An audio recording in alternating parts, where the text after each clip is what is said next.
Time now for our rants and raves, starting with Dan.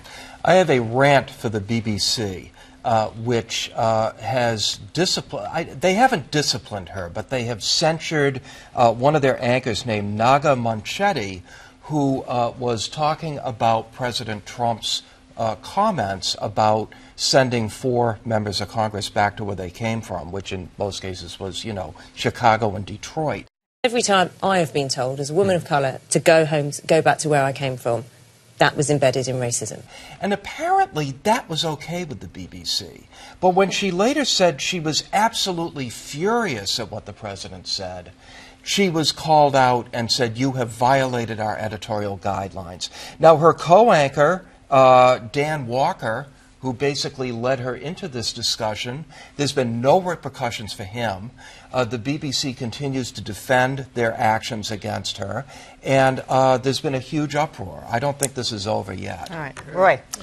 Well, I have a rant, really, for every reporter who's been, not every, but many of the reporters who've been covering the whistleblower story, because it seems to me that, that these reporters really need to hammer away at the Republican congressmen, senators and congressmen who have always been in favor of whistleblowers. It's basically been something that Republicans have done for years, going back to the Lockheed C-5A and Pentagon Papers. And now we're finding out that these Republican senators really don't want to say anything about whistleblowers. I think they need to be called to account on this, that the whole question of these protections for people who raise these questions, they need to be on the record. And Mitt Romney came out and said he was extremely troubled by this.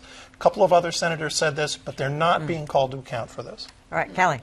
I have a rant for the New York Times. They just decided to close New York Times en Español, which was the Spanish language version of the New York Times. It did not have a paywall. They were building an audience. They said they're actually comes down to money. We're not surprised that it wasn't making the kind of revenue that they thought it would. And they also said, which I thought was interesting, that they found that the readers that were very engaged with En Español were not engaged with their other product, which I guess the goal was to get them to subscribe to the New York Times. I get that, but I agree with the editor of this. 9 people will lose their jobs. This is so premature. I mean, at this time in this country, demographic change, I think this is just a wrong move. Now, they say they're going to continue to do some translation and some other stories and fold it in and blah, blah, blah.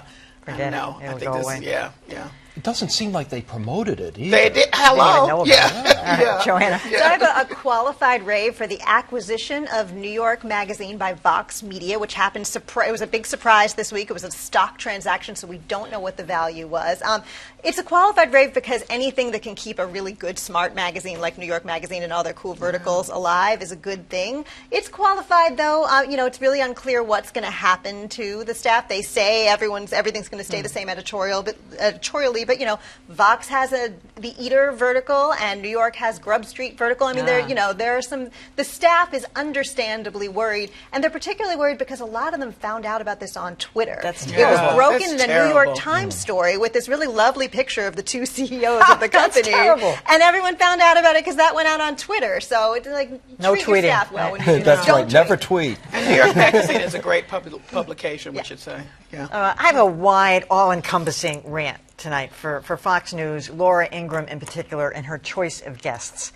This week, she chose to, almost every night, she has on Rudy Giuliani. I understand Rudy Giuliani is the president's lawyer and a defender of the president.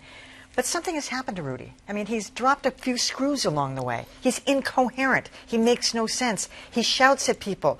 Here's just a little. He was yelling the other day at Chris Haynes, who used to be some kind of a Democratic operative. Rudy had just said that he had gone to the Ukraine at the request of the State Department to look into, and then he denied having said that, and then got into this shouting match with Chris Haynes. You actually usually say incredibly stupid things. You're a public figure. By the way, do you have any idea that the State Department... So then you know the libel law. Shut up, moron. Shut up. Okay, hold on. Shut up. You don't know what you're talking about. Shut up, moron. Shut up, moron. You don't know what you're talking about. And Laura sided with Rudy Giuliani. Said, Chris, why don't you let Rudy finish? He wasn't saying anything. He was yelling at him. He wasn't making a point. I wanted to hear what Chris Haynes had to say. I wanted him to finish a thought, which he never did. Anyway. Whatever Rudy's issues are, they've been evident since the 2016 Republican convention. Well, it's gotten worse because he was fairly rational as a mayor. Yes. Emphasis on fairly.